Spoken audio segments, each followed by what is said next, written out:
Lorentz बल चुंबकीय बल है। जब कोई आवेशित कण किसी चुंबकीय क्षेत्र में प्रवेश करता है तो उस आवेशित कण पर यह बल F is equal to Q V B sine theta कार्य करता है, और इस बल की दिशा सदैव उसके चलने की दिशा अर्थात उसके वेग की दिशा और चुंबकीय क्षेत्र B की दिशा दोनों के लंबवत होती है, और जिसे हम फ्लेमिंग के बाएं हाथ के नियम से ज्ञात कर सकते हैं। ये नियम आपका पहचाना हुआ जाना हुआ, मध्यमा उंगली I की डायरेक्शन और आपका जो तर्जनी उंगली है अंगूठे के पास वाली वो B की डायरेक्शन, अंगूठा F की डायरेक्शन बता देता है। तो इस सूत्र के बारे में जरा देखो, तो इस फार्मूले में F वो बल है लॉरेंज बल, या इसको हम चुंबकीय बल बोल सकते हैं, क्योंकि चुंबकीय क्षेत्र में लगता है तो चुंबकीय बल है। लॉरेंज उस वैज्ञानिक का नाम है जिसने इसकी खोज की, तो इसलिए इसे लॉरेंज बल भी बोलते हैं। परिमाण फार्मूला निकालने के लिए इस फार्मूले में Q उस आवेशित कण पर कितना आवेश है, V उसका वेग है, B चुंबकीय क्षेत्र या चुंबकीय क्षेत्र की दिशा चुंबकीय क्षेत्र की तीव्रता, और आपका जो थीटा है वो वेग V और चुंबकीय क्षेत्र B इनकी दिशाओं के बीच का कोण है, इनकी दिशाओं के बीच का कोण। इस फार्मूले से आप परिमाण निकाल सकते हो, और फ्लेमिंग के बाएं हाथ के नियम से आप क्या निकाल सकते हो, इसकी डायरेक्शन जो हमेशा V और B के परपेंडिकुलर होती है, यानी F की जो डायरेक्शन होगी ऑलवेज वो होती है V और B दोनों के लंबवत, दोनों के परपेंडिकुलर। इस फार्मूले में देखो क्या है, फार्मूला आप समझ गए होंगे मेरे ख्याल से, मैंने बता दिया सब। Q आवेश है कूलॉम में, अगर आप इसको लेके चलना है कूलॉम में मीटर प्रति सेकंड में, न्यूटन बटा एम्पियर मीटर, टेस्ला, बहुत सारे मात्रक हैं, किसी में भी आप ले सकते हो एमकेएस यूनिट, और उस कंडीशन में आपका जो है वो न्यूटन में निकल कर आ जाएगा। F is equal to Q V sine theta में, ये मैंने बता दी क्या क्या चीज है। अब इसमें स्पेशल क्या है, थोड़ा सा स्पेशल ये है कि यदि हमारे जो पार्टिकल है उस पर चार्ज नहीं है तो समझिए कोई फोर्स नहीं लगेगी। यदि वो स्थिर है यानी कि स्पीड नहीं है, गतिमान नहीं है, तो भी कोई बल नहीं लगेगा, तो भी F0। और यदि चुंबकीय क्षेत्र ही नहीं है B, तो भी कोई बल नहीं लगेगा, 0। और सबसे बड़ी बात, अगर वो थीटा इक्वल टू 0 डिग्री यानी B के क्या है वो पैरेलल, तो भी कोई फोर्स नहीं लगेगी। कितनी तरह के क्वेश्चन बनाए जा सकते हैं। एक न्यूट्रॉन एक चुंबकीय क्षेत्र में इस वेग से गतिमान है कुछ भी, तो न्यूट्रॉन क्या है अनावेशित कण, कोई फोर्स नहीं लगेगी। ठीक है, परिमाण इस सूत्र से निकालते हैं। दिशा के लिए मैं आपको बता रहा हूँ डायरेक्शन कैसे निकालते हैं। तो F की दिशा निकालने के लिए जो रूल है, इसमें जो नियम है वो मैं वैसे पहले बता चुका हूँ अपने एक वीडियो में, मैं फिर भी बता रहा हूँ उस रूल को। तो F की डायरेक्शन जो निकालते हैं, F की दिशा हालांकि लंबवत होती है हमेशा, मैंने बोला V के और B के हमेशा लंबवत होगी, लेकिन उसके बावजूद भी इसके लिए लगाते हैं फ्लेमिंग के बाएं यानी कि लेफ्ट हाथ का नियम। यदि हम अपने बाएं हाथ के अंगूठे तथा उसके पास की दोनों उंगलियों इन तीनों को परस्पर लंबवत रखें, और तब, यानी कि कंडीशन एक शर्त है उसके लिए, मैं जरा मिटो रहा है, इसकी भी जरूरत नहीं है, फिर आ रहा हूं इसी पर। तो मैं क्या बोल रहा हूं, नियम को डायरेक्शन निकालने के लिए परिमाण ऐसे निकलेगा, डायरेक्शन कैसे निकलेगी उसके लिए नियम है। क्या रूल है, यदि हम अपने, ये तो शर्त है, यदि हम अपने बाएं हाथ यानी कि लेफ्ट, ठीक है, लेफ्ट हैंड का नियम बोलते हैं इसे, यदि हम अपने बाएं हाथ के अंगूठे व उसके पास की दोनों उंगलियां, इन दोनों उंगलियों को श्रीमान जी तर्जनी, ये तर्जनी और ये मध्यमा उंगली जो बीचों बीच की होती है, तो मैं तो ये लिख रहा हूं, यदि हम अपने बाएं हाथ के अंगूठे व उसके पास की दोनों उंगलियों इन तीनों को परस्पर यानी आपस में क्या रखें, लंबवत, ठीक है, इस चीज को फिजिक्स में लंबवत ही बोलते हैं, उल्टा T। अगर इन्हें लंबवत रखे तो ये तो होगी कंडीशन, ये शर्त है। अगर हम अपने बाएं हाथ के अंगूठे और उसके पास की दोनों उंगलियों को परस्पर लंबवत रखें और तब क्या करें हम, तब हम अपनी मध्यमा उंगली को उस डायरेक्शन में कर दे जिसमें आई की दिशा है। मध्यमा उंगली को आई की दिशा में रख के देखना, और जो हमारी तर्जनी उंगली है, जो अंगूठे के बिल्कुल पास वाली उंगली होती है, उसको चुंबकीय क्षेत्र बी की दिशा में कर दे। तब जो परपेंडिकुलर अंगूठा है हमारा, तो अंगूठा बल एफ की दिशा प्रदर्शित कर देगा, दिशा प्रदर्शित करता है। ठीक है जी, इसका यूज करना आपको। F is equal to Q V sine theta, ये वो फोर्स है जब कोई गतिमान आवेशित कण किसी चुंबकीय क्षेत्र में एंटर करता है थीटा कोण से। ठीक है, यहाँ पे थीटा क्या है, उसकी डायरेक्शन, जिस डायरेक्शन में वो जा रहा है वी यानी वेग की दिशा, और चुंबकीय क्षेत्र की दिशाओं के बीच का कोण है। तो हम इस नियम से, फ्लेमिंग के कोण से, बाएं हाथ के नियम से इस फोर्स की डायरेक्शन ज्ञात कर सकते हैं। ठीक है, तो ये फोर्स मैंने बताया आपको हमेशा ही V और B के क्या होती है, परपेंडिकुलर होती है। जब थीटा इज इक्वल टू, देखिए अब कंडीशन क्या है, देखो F is equal to Q B sine theta, आप समझिए लैरेंज फोर्स। मैं अब ये बता रहा हूं, जब चुंबकीय क्षेत्र में एंटर करता है आवेशित कण, तो उसकी तीन कंडीशन है। तीन कंडीशन ये है। पहली कंडीशन, अगर थीटा की वैल्यू 0 डिग्री है, यानी चुंबकीय क्षेत्र के अगर वो समांतर प्रवेश करता है, समांतर गतिमान है, चल रहा है, तो उस पर कोई फोर्स नहीं लगती। उस टाइम जो उसका पथ होता है वो रजुले का पथ होता है, एक सरल रेखा होती है। ठीक है, इस फोर्स को बता रहा हूं, जब कोई आवेशित कण, आवेशित भी है, कण भी है, गतिमान भी है, लेकिन क्या है, वो चुंबकीय क्षेत्र के समांतर है, तो चूंकि उस पर कोई फोर्स नहीं लगती, इसलिए वो सीधा निकला चला जाएगा। उसका पथ कैसा होता है, एक सरल रेखा होती है। बट दो कंडीशन, अब ये दो कंडीशन क्या है, वहां थीटा की वैल्यू 0 नहीं है, तो फिर क्या कंडीशन है, दो, एक है theta is equal to 90 degree, और एक थीटा इज इक्वल टू कोई भी एंगल जो 90 नहीं है और 0 नहीं है। तो theta is equal to 90 degree का जब एंगल होता है, तो उस पे ये जो फोर्स लगती है वो हमेशा इस तरह से लगती है कि ये एक अभिकेंद्र बल का रोल अदा करती है। जब कोई आवेशित कण किसी चुंबकीय क्षेत्र में theta is equal to 90 degree यानी कि परपेंडिकुलर प्रवेश करता है, तो क्या कहानी बनती है, देखो तीन केस बता रहा हूं मैं। पहला केस होगा theta is equal to 0 degree, समांतर प्रवेश करता है तो कोई फोर्स नहीं लगती, पथ सरल रेखा। जब theta is equal to 90 degree में प्रवेश करता है, तो उसका जो पथ होता है वो हो जाता है वृत्ताकार, वही। ठीक है, वृत्ताकार कैसे हो जाता है पथ, और फिर उसके बाद इस वृत्तीय पथ की त्रिज्या हम कैसे निकाल लेंगे, आवर्तकाल कैसे निकाल लेंगे, आवृत्ति कैसे निकाल लेंगे, संवेग कैसे निकाल लेंगे, ऊर्जा कैसे निकाल लेंगे, Q अपॉन M कैसे निकाल लेंगे, और बहुत से फार्मूले हैं जो निकल कर आने वाले हैं। तीसरी कंडीशन बताऊंगा इसके बाद।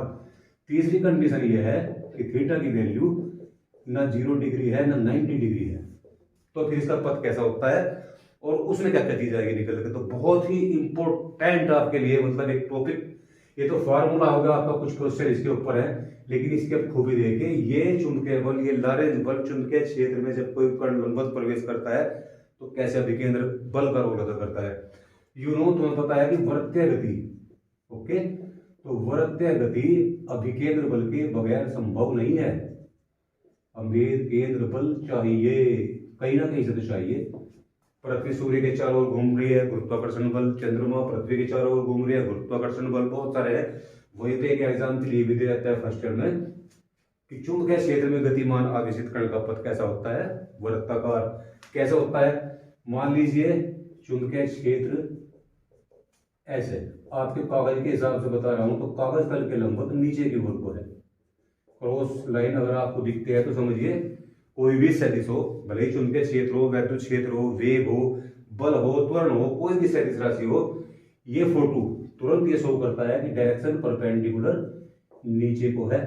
ठीक है, कहीं पे इस तरह से दिख जाए आपको डॉट लाइन, ये सबको पता है, तो ये एकदम ये शो करता है कि जो हमारा सदिश है वो भले चुंबकीय क्षेत्र हो या वैद्युत क्षेत्र, तो परपेंडिकुलर ऊपर की ओर है। दोनों में देखते हैं हम एंटर करके। और मान लीजिए जो मैं कण ले रहा हूं वो आवेशित कण वो पॉजिटिव चार्ज है, मान लो ये आपका वो आवेशित कण है पॉजिटिव चार्ज प्लस Q, और ये V वेग से लंबवत प्रवेश करता है ऐसे। जैसे ही चुंबकीय क्षेत्र में प्रवेश करेगा तुरंत इस पे ये बल लगना स्टार्ट हो जाएगा। यहाँ तक कोई बल नहीं लगने का, यहाँ तक तो जा रहा है वो स्ट्रेट लाइन में। अब जैसे ही एंटर करेगा इसमें तो तुरंत इस पे एक फोर्स लगेगी, उस फोर्स की डायरेक्शन हम निकाल सकते हैं। देखो क्या करूंगा मैं, तो जैसे ही वो ऐसे एंटर करता है यहाँ जाते इस पे फोर्स लगी। अगर मैं फोर्स की डायरेक्शन निकालना चाहूँ तो मेरे लिए ये बाएं हाथ का खेल है। ओके, तो बाएं हाथ का खेल में स्टार्ट करता हूँ अपने बी ऐसे।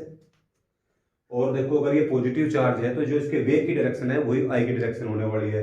तो जैसा कि मैं दिखा रहा हूँ आपको, दिख रहा होगा आपको, तो इस पे किधर को ऐसा फोर्स लग रही है इस तरह से ऊपर की तरफ को। ठीक है, ऊपर से मतलब मेरा सिर्फ बोर्ड के ऊपर की तरफ को। ठीक है, वैसे तो ऊपर ये बैठता तो ये ऐसे फोर्स लगती है इस पे, यानी कि ये फोर्स जो है इस पे इस साइड में ऐसे लगती है। उसके कारण थोड़ा सा ऐसे लगा तो मैं पूरा पद दिखा रहा हूँ इसका, ये ऐसे चलता है। ठीक है, किसी भी पॉइंट पे आप, जो मैं पॉइंट दिखा रहा हूँ ये अलग अलग पॉइंट है, मान लीजिए किसी भी पॉइंट पे आप इसकी डायरेक्शन देखो निकाल के, यही रूल है। बी, ये वाली उंगली जो तर्जनी उंगली है बी नीचे की ओर, ये देखो इस पॉइंट पे एस फोर्स ऐसे ऐसे ऐसे, यानी अंगूठा जो है मेरा हमेशा एक किसी निश्चित बिंदु की ओर ऐसे, वो फोर्स हमेशा इसी पॉइंट की तरफ लगती है ऐसे। ठीक है, ये कहीं भी हो उसकी डायरेक्शन हमेशा क्या रहने वाली है, ये रहने वाली है। ये सेंटर बन जाता है किसका, इस वृत्तीय चाप का। इसके बाद चूंकि चुंबकीय क्षेत्र क्या हुआ, खत्म हो गया, तो फिर इसी लाइन में से सीधा का सीधा ऐसे जो है वो निकल जाता है। बस यहां तक इसका पथ कैसा है, वृत्तीय पथ। इस वृत्तीय पथ की त्रिज्या भी निकाल लेंगे। मैंने बताया आपको when theta is 90 degree then F is equal to QVB। जब कोई आवेशित कण V वेग से एक समान चुंबकीय क्षेत्र B में लंबवत प्रवेश करता है तो ये जो बल है ये इसकी डायरेक्शन एक निश्चित बिंदु की ओर होती है। और आपने ये भी देखा कि V और B, क्योंकि ये हमेशा लंबवत है, V और B के लंबवत, कोई भी फोर्स यदि V यानी कि डिस्प्लेसमेंट D के क्या है, लंबवत है, तो ऑटोमेटिक ये प्रूव हो जाता है कि ये एक ऐसे पथ पे मूव कर रहा है, मतलब एक वृत्तीय पथ पर ये गतिमान है। बल की डायरेक्शन अगर किसके, वेग के या डिस्प्लेसमेंट यानी विस्थापन के, क्योंकि वेग की डायरेक्शन वही होती है जो विस्थापन की डायरेक्शन होती है। और अगर F और D के बीच का एंगल 90 डिग्री है तो ये फोर्स हमेशा एक अभिकेंद्र बल का रोल अदा करती है। तो यानी चुंबकीय क्षेत्र में इस आवेशित कण को ये वाली जो फोर्स है वो क्या प्रदान करती है, अभिकेंद्र बल प्रदान करती है। और यू नो अभिकेंद्र बल क्या होता है, यदि वृत्तीय पथ की त्रिज्या r हो, यदि वृत्तीय पथ की त्रिज्या r हो तो m द्रव्यमान के कण को, ठीक है, तो m द्रव्यमान के कण को वृत्तीय गति के लिए आवश्यक अभिकेंद्र बल कितना होगा, m द्रव्यमान के कण को, वस्तु को वृत्तीय गति के लिए, वृत्तीय गति के लिए जो आवश्यक अभिकेंद्र बल होता है उसका एक फार्मूला है, फर्स्ट ईयर में आ जाएगा, सबको पता है, वो होगा mv²/r, mv²/r। ये फोर्स ये प्रदान करता है। यानी सीधी सी बात यह है कि mv²/r इज QVB, क्योंकि इसके कारण ही क्या होता है, वृत्तीय पथ अपनाता है। यही इसमें, चलो ये मिट गया मेरे से, कोई बात नहीं है। तो ये हमारी थ्योरी शो कर रही है कि mv²/r कुछ नहीं है, वो QVB है। वो जो लॉरेंज बल था 90 डिग्री पे जब उसने एंटर किया था तो उसने किसका रूप ले लिया है, अभिकेंद्र बल का। त्रिज्या निकल गई, एक वेग कट गया तो R इज इक्वल टू आ गया mv/QB, वृत्तीय पथ की त्रिज्या निकालने का फार्मूला। वृत्तीय पथ की त्रिज्या, ये त्रिज्या अपनाता है R is equal to mv/QB। यहाँ दो बड़े सवाल निकलते हैं, बहुत बड़े सवाल है, अगर उन्हें प्रूव करना है, क्या प्रूव करोगे आप, ये निकाल के लाओ R और फिर आप प्रूव करोगे। ये सवाल आते हैं, बहुत बड़े सवाल है। एक तो ये सवाल प्रूव होता है इसमें, यदि Q और B नियत है, यदि Q और B हम ना बदलें तो हमें ये दिखाई दे रहा है कि R समानुपाती mv, और mv क्या है, आवेशित कण का संवेग। सिद्ध कीजिए एक समान चुंबकीय क्षेत्र के लंबवत प्रवेश करने वाले कोई भी कण हो, उसके पथ की त्रिज्या उसके संवेग के क्या होती है, समानुपाती होती है। वृत्तीय पथ की त्रिज्या कब, एक समान चुंबकीय क्षेत्र हो और उसमें लंबवत प्रवेश करता हो, ये शर्त है। और Q और B नियत हो तो उस कंडीशन में वृत्तीय पथ की त्रिज्या कण के संवेग के समानुपाती होती है। वृत्तीय पथ की त्रिज्या कण के संवेग मोमेंटम के समानुपाती या अनुक्रमानुपाती होती है। एक सवाल तो ये बनता है अंदर, ठीक है। वृत्तीय पथ की त्रिज्या का फार्मूला मैंने अभी निकाला, बहुत सारे फार्मूले दिए बड़े हैं। तो पहली चीज तो आप ये समझो, एक दूसरी चीज इसमें और इंपॉर्टेंट चीज है, देखिए एक फैक्टर होता है Q अपॉन M, पता नहीं दिख रहा होगा नहीं, इसको बोलते हैं विशिष्ट आवेश। Q अपॉन M का मतलब क्या होता है फिजिक्स में, विशिष्ट आवेश। Q अपॉन M यानी अगर आवेश को द्रव्यमान से भाग कर दे किसी कण के, तो वो जो चीज निकल पाती है उसे बोलते हैं विशिष्ट आवेश, ठीक है। तो एक चीज यहां से निकल गई कि यदि क्या क्या लिया था देखो। अब आपका ये बनता है दूसरा क्वेश्चन, इसी फार्मूले R is equal to M V upon Q V में हम इसको ऐसे लिख सकते हैं, देखो V upon Q upon M into B. तो मैं ये कहूं कि यदि V और B नियत हो, अगर ये दो चीजें नियत हो, तो वृत्तीय पथ की त्रिज्या किसके, कण के विशिष्ट आवेश के व्युत्क्रमानुपाती होती है। ओके, वृत्तीय पथ की त्रिज्या किसके व्युत्क्रमानुपाती होती है, कण के विशिष्ट आवेश। तो विशिष्ट आवेश के अनुक्रमानुपाती नहीं, व्युत्क्रमानुपाती होती है, उल्टा हिसाब है। तो दो सवाल तो यहाँ त्रिज्या के साथ में निकल पाते हैं। वृत्तीय पथ की त्रिज्या निकल का, इसका फार्मूला है v अपॉन क्यू वी, ठीक है। और दो एक कंडीशन होगी, यदि ये नियत हो तो R व्युत्क्रमानुपाती है Q अपॉन M के, यदि ये नियत हो तो R समानुपाती है कण के संवेग के। और फार्मूले हम चेक करते हैं अभी। अगर वृत्तीय गति आपने ठीक तरह से पढ़ी हो तो वो एक पूरा चक्कर लगाने में लगा समय, एक पूरा चक्कर लगाने में जो समय लगता है उसे आवर्तकाल बोलते हैं, ठीक है जी। वृत्तीय गति में तो यही क्या रहता है, आवर्तकाल t से रिप्रेजेंट होता है।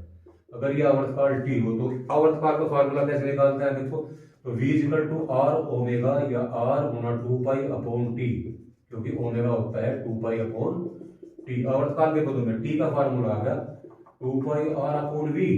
मैं r की वैल्यू पुट कर देता हूं इसमें mv अपॉन qv, वो वाली r equal to mv upon qv में v फिनिश, तो t इक्वल टू आ गया 2 पाई m अपॉन qv। देखो आवर्तकाल का फार्मूला आ गया। आवर्तकाल की बड़ी बात यह है कि आवर्तकाल स्पीड पर डिपेंड नहीं करता।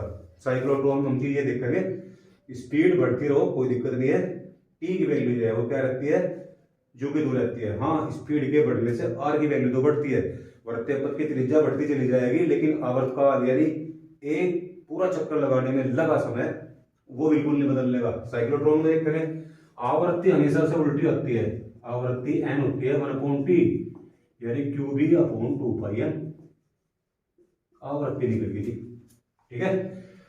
अभी और कुछ चीजें निकलेंगी। संवेग का निर्धारण कर सकते हैं, देखो इसी फार्मूले में अगर मैं देखूं mv तो बराबर हो गया r q एंड b। अगर तीन चीज का पता हो, वृत्तीय पथ की त्रिज्या का हमें पता हो, आवेशित कण का आवेश का पता हो और चुंबकीय क्षेत्र का पता हो, जो हमें पता रहता है q और b मोस्टली पता होती है हमें, तो r को नाप के हम किसी वस्तु का यानी किसी आवेशित कण का क्या निकाल सकते हैं, संवेग। बड़ी चीज होती है, अगर संवेग का पता चल जाता है तो समझिए कि बहुत कुछ पता चल गया हमें फिजिक्स में उस कण के बारे में। और चीज क्या है, गतिज ऊर्जा निकाल सकते हैं, डायरेक्ट आर से भी निकाल सकते हैं। दो चीजें देखो, गतिज ऊर्जा में और संवेग में संबंध होता है P equal to M V, दोनों ओर का स्क्वायर करो एम स्क्वायर वी स्क्वायर, इसे ऐसे लिखो, ठीक है। दो से ऊपर नीचे गुणा करो तो 2m और ये चीज बन गई आपकी k, तो p square is equal to 2mk या k is equal to p square upon 2m। तो आप यहां से k भी निकाल सकते हो अगर हमें किस चीज का पता चल जाएगा, संवेग का। इसी फार्मूले को डायरेक्ट भी बना सकते हो आप गति ऊर्जा के फॉर्म में। तो मैं करता हूं इसको r square is equal to m square v square upon q square v square. वही चीज मैंने यहाँ की, m को दो जगह तोड़ दिया मैंने, m into v square upon q square और b स्क्वायर। फिर मैं वही दो से ऊपर नीचे गुणा कर रहा हूँ, 2 यहाँ और 2 यहाँ, तो ये बनेगा मेरा 2mk अपॉन q स्क्वायर और b स्क्वायर। और r इजिकल टू आ गया क्या, 2mk का अंडर रूट और अपॉन में q और इंटू बी, तो आर निकालने का एक फार्मूला ये हो गया आपका। अगर गतिज ऊर्जा दे रखी हो तो मोस्टली इस तरह के क्वेश्चन भी वो रखते हैं, ठीक है। गतिज ऊर्जा निकालने का कुछ और भी चीज है। अगर इलेक्ट्रिक फील्ड से गुजर रहा आपका आवेशित कण, भाई चुंबकीय क्षेत्र आपने आगे लगा रखा है यहाँ पे, और उससे पहले आपने क्या किया हुआ है कि हो सकता है दो प्लेटों के बीच से गुजार दिया हो ऐसे किसी कण को, वो अलग बात है, वो रह जाता है, यहाँ तक चीज जरूरी नहीं है। तो एक फार्मूला ये है, अगर V वोल्ट से उसे त्वरित किया गया है, किसे, आवेशित कण को, जो इसमें एंटर करता है, तो उसका स्पीड निकाल सकते हो आप। 1/2 mv square equal to q into V, ये फार्मूला जो है आपका, हाँ बिल्कुल पहले चैप्टर में आया होगा शायद, तो 2qv अपॉन m का अंडर रूट, ये स्पीड निकल जाएगी इस फार्मूले से, और ये स्पीड आपकी फिर कहाँ रखी जाएगी, तो r equal to mv upon qv, इससे आप v निकाल लो, या डायरेक्ट k की वैल्यू यहाँ पुट करो और क्या r निकाल लो। k भी आपको ज्यादातर इलेक्ट्रॉन वोल्ट में दिए मिलेंगे इसके, या मिलियन इलेक्ट्रॉन वोल्ट में, सब पता आपको। एक electron volt 1.6 10 to the power -19 joule, okay.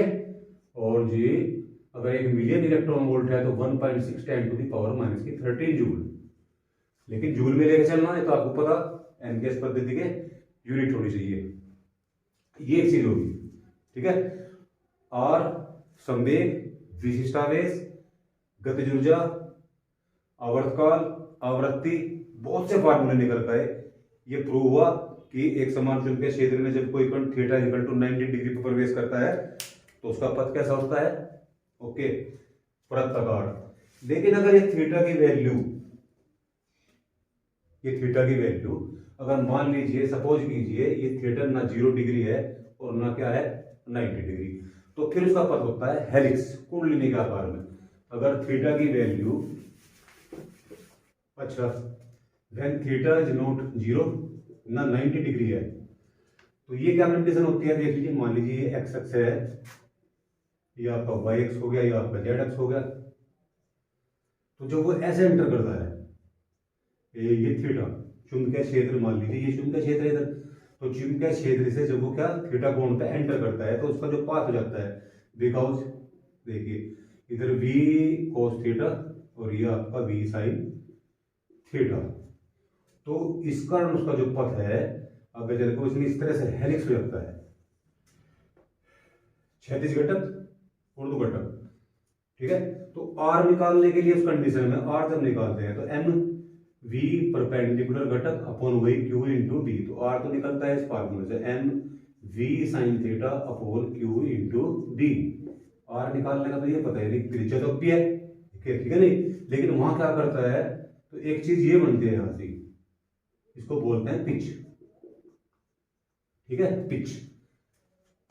ये पूरा राउंड जब इस तरह से लगाता है तो ये पॉइंट और ये पॉइंट दिख रहा होगा, इनके बीच का डिस्टेंस है, उसको बोलते हैं पिच। और पिच निकालने के लिए फार्मूला वही है, जैसे दूरी बराबर होता है चाल गुना टाइम, समय। तो चाल तो आपकी इधर ले गए क्या, व्यू cos थीटा क्षैतिज, और टाइम कंप्लीटली एक पूरा राउंड में जितना भी डिस्टेंस कवर करता है इस तरफ को, ठीक है, उसको क्या बोलते हैं पिच। तो ये निकल जाते हैं इस फार्मूले से, u cos थीटा, और t का फार्मूला तो आपने पढ़ रखा 2πm/qb, 2πm/qb। तो इस वाले फार्मूले से क्या निकाल सकते हो आप, पिच निकाल सकते हो। तीन कंडीशन है, थीटा इक्वल टू 0 डिग्री पर पथ सरल रेखा, थीटा इक्वल टू 90 डिग्री पर पथ वृत्ताकार, और थीटा की वैल्यू जब ना 0 डिग्री है ना 90 डिग्री है तो पथ कुंडलिनी, ठीक है। वृत्ताकार पथ में सिर्फ त्रिज्या थी, और यहाँ पे त्रिज्या के साथ साथ ये क्या चीज आ गई है, पिच। त्रिज्या का फार्मूला भी चेंज है, देखो mv अपॉन qb के बजाय mv sin theta upon qb, और पिच के लिए क्षैतिज घटक की गुणा किसमें कर दी है मैंने, समय में। समय का मतलब कंप्लीट एक राउंड यानी कि आवर्तकाल, तो u cos theta cross 2πm/qb, okay. Next video नया ला रेंज पर।